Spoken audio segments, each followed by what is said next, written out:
საერთაშორისო ჰიდროგრაფიულ ორგანიზაციაში გაწევრიანების შემდეგ ბათუმი ხმელთაშუა და შავი ზღვების ჰიდროგრაფიული კომისიების მე-19 კონფერენციას მასპინძლობს. აჭარაში 20 ქვეყნის 60-მდე დელეგატი იმყოფება. რა საკითხებს განიხილავენ კონფერენციის მონაწილეები? გიორგი წეროძე განაგრძობს თემას პირდაპირ ეთერში.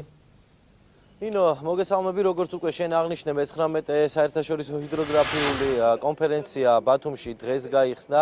საზღვაო უსაფრთხოება, რუკების მნიშვნელობა ზოგადად საზღვაო უსაფრთხოებაში და ჰიდროგრაფიის მნიშვნელობა შავი და ხმელთაშუა ზღვის აკვატორიაში, ასევე მათი წევრი ქვეყნებისთვის. ეს ის ძირითადი საკითხები იყო, რომელზეც დღეს 20 ქვეყნის 60-მდე დელეგატი საუბრობდა. კონკრეტულად რა საკითხები განიხილეს დღევანდელი კონფერენციის მონაწილეებმა, ამას უკვე ჩვენი რეპორტაჟი შეიტყობთ.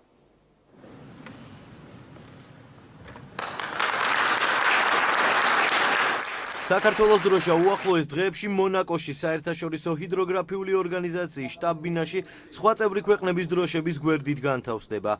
დროშა საქართველოს ჰიდროგრაფიული სამსახურის უფროსმა საერთაშორისო ჰიდროგრაფიული ორგანიზაციის ხელმძღვანელს დღეს პირადად გადასცა. საბჭოთა კავშირის დაშლის შემდეგ შავი ზღვის აღმოსავლეთ ნაწილში რუკების წარმოება საკუთარ თავზე რუსეთმა აიღო, თუმცა ბოლო წლებში საქართველომ ამ მხრივ მნიშვნელოვან პროგრესს მიაღწია. ჩვენ ისტორიაში პირველად ვაწარმოეთ ქართული სანავიგაციო რუკები, რომლებიც ინტერნაციონალური ნომრებით გადის მსოფლიოში და შესაბამისად ჩვენ ვართ ამ რუკების მწარმოებლები. ანუ ის რუკები, რომლებსაც რუსეთის ფედერაცია აწარმოებდა, ვაწარმოებთ ჩვენ საქართველოს საზღვაო პასუხისმგებლობის ზონაში. ეს სფერო შეიძლება ითქვას, რომ ჩვენი ქვეყნისთვის, ჩვენი მთავრობისთვის ერთ-ერთი მნიშვნელოვანი პრიორიტეტია და აქედან გამომდინარე, რაც უფრო მეტი იქნება საქართველოში მსგავსი ტიპის ღონისძიებები, მით უფრო დადებითად აისახებას ჩვენ საზღვაო სფეროზე. ხმელთაშუა და შავი ზღვების ჰიდროგრაფიული კომისიების მე-19 კონფერენციის თემა უსაფრთხო ნაოსნობის უზრუნველყოფა.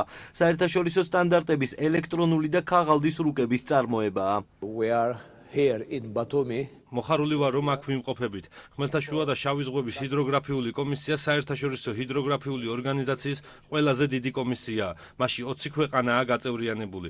შეხვედრის დღის წესრიგში განსახილველი ბევრი საკითხია, მათ შორის ხმელთაშუა და შავ ზღვებში ნაოსნობის უსაფრთხოების შესახებ ინფორმაციის მოპოვებისა და ჰიდროგრაფიული მომსახურების მიღების საკითხები. ნავიგაციის უსაფრთხოება სანაოსნო საქმიანობისთვის ძალიან მნიშვნელოვანია.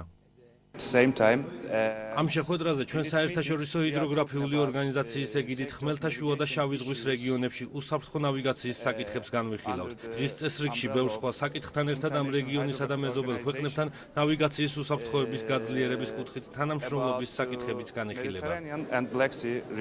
კონფერენციას ევროპის სხვადასხვა ქვეყნების ჰიდროგრაფიული ინვენტარის მწარმოებელი კომპანიების წარმომადგენლებიც ესწრებიან. ჩვენი კომპანია აქტიურად თანამშრომლობს სხვადასხვა ქვეყნის ჰიდროგრაფიულ სამსახურებთან. ჩვენ იმ პროდუქციას ვაწარმოებთ, რომელიც ჰიდროგრაფიულ ბათიმეტრიულ სამუშაოებისთვის გამოიყენება.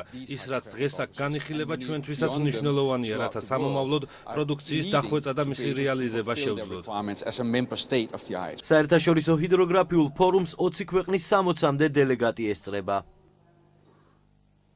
საქართველოს საერთაშორისო ჰიდროგრაფიული სამსახურის სერვისს 2014 წლიდან შეუერთდა ნოემბრის თვეშივე გადაწყდა, რომ აღნიშნული კონფერენცია საქართველოში, კერძოდ კი ბათუმში ჩატარდებოდა. რაც შეეხება დღევანდელ კონფერენციას, ის 2 ივლისის ჩათვლით გაგრძელდება.